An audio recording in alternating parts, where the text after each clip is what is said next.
if there's anything the British like less than the French, it is the sight of the French and the Americans dancing in the Rose Garden and telling each other, billing and cooing in each other's ears, that their relationship is a special one. Because a lot of idiots in Britain still imagine that the only special relationship your country has is with us, the poor fools. Tell us, please, what happened between Macron and Trump today? Well, I hate to break it to the UK, but we're seeing other countries, George. I don't know how to put it.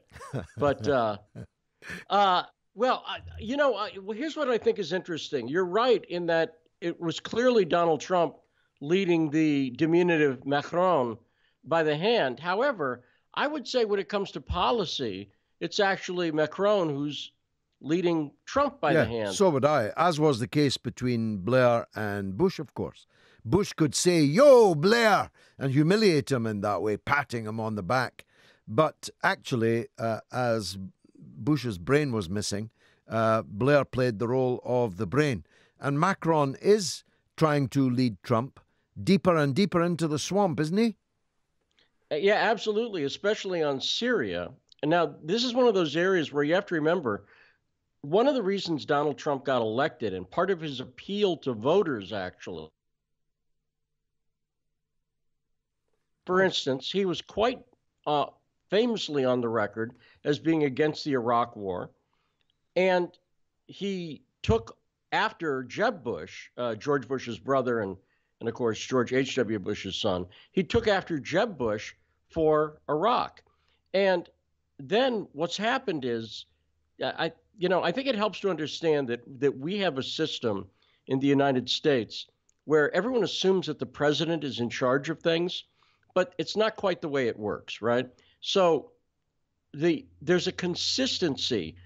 Donald Trump is now pursuing the same foreign policy in Syria that Barack Obama and Hillary Clinton pursued. And I think it's because he's surrounded by people like Nikki Haley, who, by the way, hated Trump during the election, was an anti-Trumper. And Nikki Haley, our UN ambassador, is the worst. She's horrible. And particularly, we should talk about, you can't talk about this Trump-Macron meeting today, the press conference, without talking about Iran. She is one of the people, she is an Iran hawk, as is John Bolton. And that's the next war, isn't it? Well, that's what they'd like. They've made, I started to get worried about this when I saw Rex Tillerson, our former Secretary of State, say that Iran is behind all the terrorism in the world. Yes. And as opposed to Saudi Arabia, who are actually behind it all. That's exactly right. There's not a question about it. Anybody who understands the difference between Sunni and Shia, anybody who understands the difference between Sunni and Wahhabist or Salafi Sunniism, and understands that the Salafis, the Wahhabists, which is the fundamental Sunnis, the state religion of Saudi Arabia is fundamentalist Sunni Islam, and that's behind Al-Shabaab, Boko Haram, ISIS, Al-Qaeda, every major terror incident from London to St. Peter. It's all the rise of Sunni fundamentalist Islam. And it's not, obviously, not all Sunnis are terrorists, and not all Salafi are terrorists, but all of the terrorism comes from these Salafi groups who are backed by Saudi Arabia. You're exactly. Now, is this beyond the ken of Donald Trump? Are these people bamboozling him? Does he have the grasp that you've just displayed about the actual situation in the Muslim milieu? So when Trump was running, I was working at Breitbart News for Steve Bannon, and I asked. Oh, what a pity! We're losing Lee. I can hear you. Yeah, the Skype, it's coming in and out a bit. Okay, go ahead. But when Trump was running, and I asked him, I said, look, I need to sit down with the candidate for 20 minutes and explain the Sunni Shia thing. and explain why the Muslim World League in Saudi Arabia. Look, it's breaking up too much, Lee. We're going to try and get you on your telephone line because what you have to say is so valuable. We don't want to miss it. So please do answer your phone. Tony X says it's so difficult to avoid Grenfellizing Alfie Evans' situation, but it has to be said. If this new child born just yesterday were ever, God forbid, to suffer a similar illness, we know every stop would be pulled out to save that child. Why not Alfie? And Graham says, North Korea developed nuclear weapons to protect itself from the same fate as Iraq and Libya. It's amazing how a small country that has the guts to stand up to the US and the unhinged threats of Trump can bring the global bully to the negotiating table. And Average Joe says, I'd say an attack is terrorism if being done in the name of religion or a political ideology, regardless of background. And Bob says every time Yemen is mentioned to a mainstream commenter or opinion giver, the point is ignored and glossed over. I've seen it with my Russian bot optics. The same people then use kids to promote humanitarian bombing. They need to give their heads a wobble. See, this is an important point you make there, Bob. These are not stupid people. More than half of them are educated at private schools. Almost all of them went to universities. These are not idiots that are in the mainstream media. They are making conscious decisions. Immoral, unethical, deeply dishonest decisions. Tony says, swear word included. Surely the act of taking another life indicates there's something not mentally right about the perpetrator. The fact that a bleep version of a religion can be easily named as attribution should make us all very wary. Now, Lee Stranahan is back. Lee, thanks. Your words were so powerful I couldn't bear to lose them. Take us back to when you asked for 20 minutes with candidate Trump to explain these, I was going to say nuances, but they're kind of ABC rather than nuances. Go ahead. Well, yeah, they are. So, I mean, I had done a tremendous amount of research, and it was very obvious that the Muslim World League, which is the largest charity in Saudi Arabia, was funding terrorism. And this came out around, remember the 28 pages that were removed from the 9/11 Commission report here in the United States, right? This was around the time that was about to come out.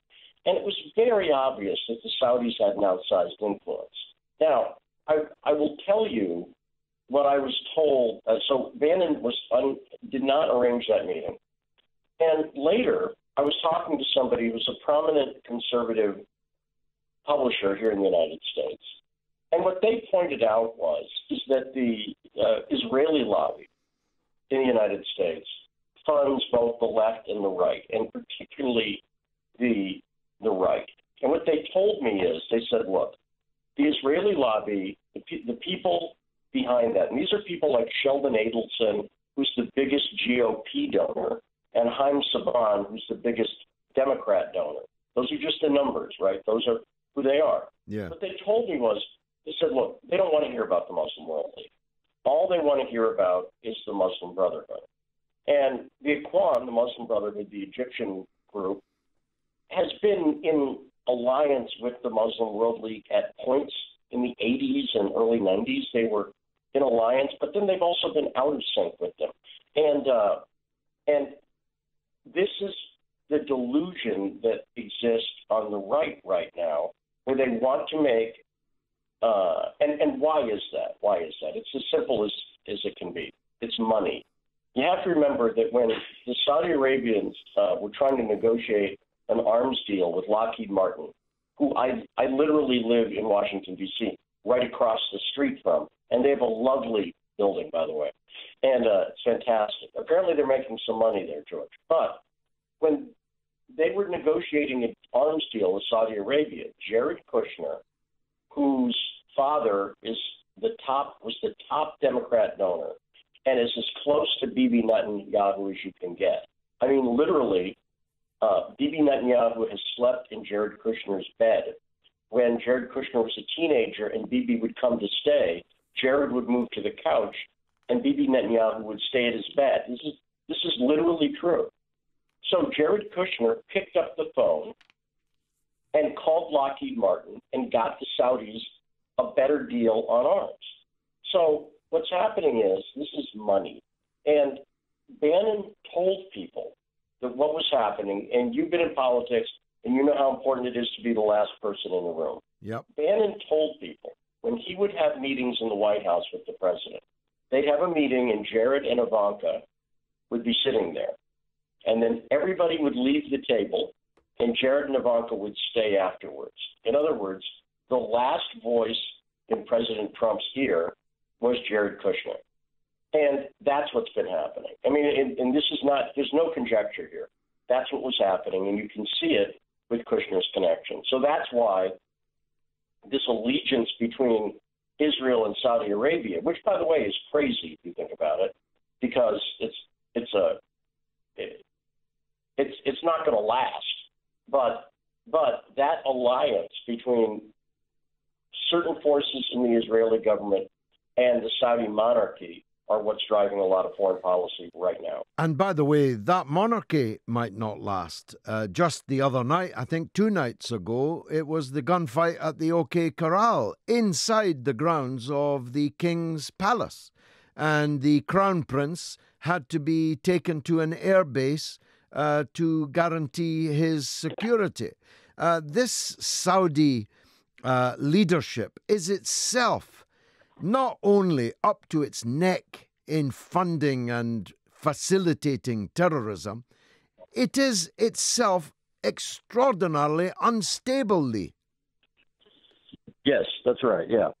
No, and look, it's very hard. Look, remember what had preceded it, because you guys had the Prince touring Britain a few weeks ago, yes, correct? Yes, and he spent millions on advertisements. That's right. And then he came over to America. Then what happened?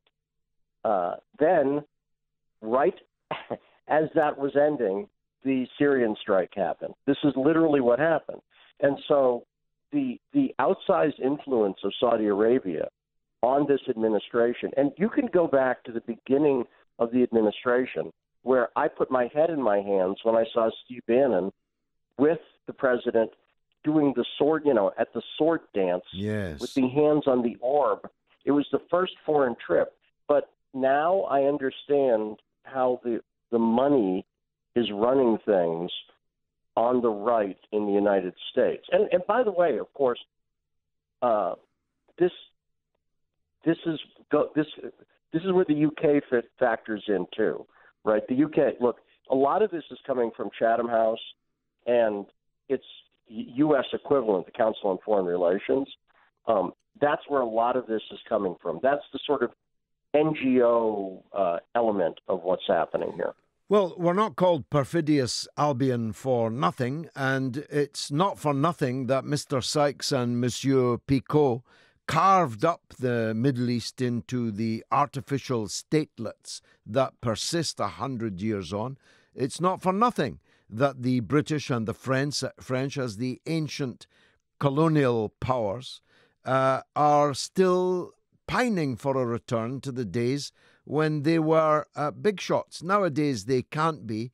So like the rats that follow the elephant, in this case the GOP, they run around hoping to get some of the elephant's droppings. But will the elephant wake up and realize that these rats are leading it into a very dangerous jungle? I think that more and more people, and you and I have talked about this on our show as well here in Washington, D.C., I think more and more people are waking up. So look at the Skripal poisoning. Look at the Syria attack. I have never seen such a disconnect so immediately. When we had the Gulf of Tonkin that got the U.S. into Vietnam, it took a decade for that info to come out, right? And now it's almost in real time. People in real time, more or less, are figuring this out. But the complete disconnect of the media, both in the UK and the U.S., the complete disconnect of the people from the media, where people just aren't buying it anymore. I've never seen anything like it. And I think it is the desperate last grasp of, as you say, Macron, I tweeted out to the president today, I said, look, the last time France got us to follow their colonial ambitions, we ended up in Vietnam. And that's literally true. That's a very good point. Ho Chi Minh in 1946 sent a telegram to President Truman, and Ho Chi Minh said, we're trying to break away from France, and we'd like your help. And I guess he thought that the U.S., based on our position with the Brits, breaking away from I guess Ho Chi Minh thought the U.S. didn't like colonialism. And I could understand why you might think that from 1776, but we've really fallen down on the job since then, where America seems to not like colonialism when it's us being colonized, but every time people try to break away from their colonization, and you can see it. I would argue that what you're seeing in Catalonia is similar to what you're seeing in Brexit, which is what you're seeing in Scotland. I would argue that people are tired of these units that have been put together, right? Whether it's the EU or whether it's Catalonia being forced to be part of Spain, or even whether it's Scotland being part of the UK, right? And you can see it all around the world where people are waking up, I don't know how else to put it, and going, we don't like this arrangement, in a world I never made. And that's what I think we're seeing, George. And it's freaking the elites out. The media and the elites don't know what to do about it, because suddenly you and I can talk on the phone and a huge audience can listen to us and can respond, as they are now in profusion on social media, to what we're talking about.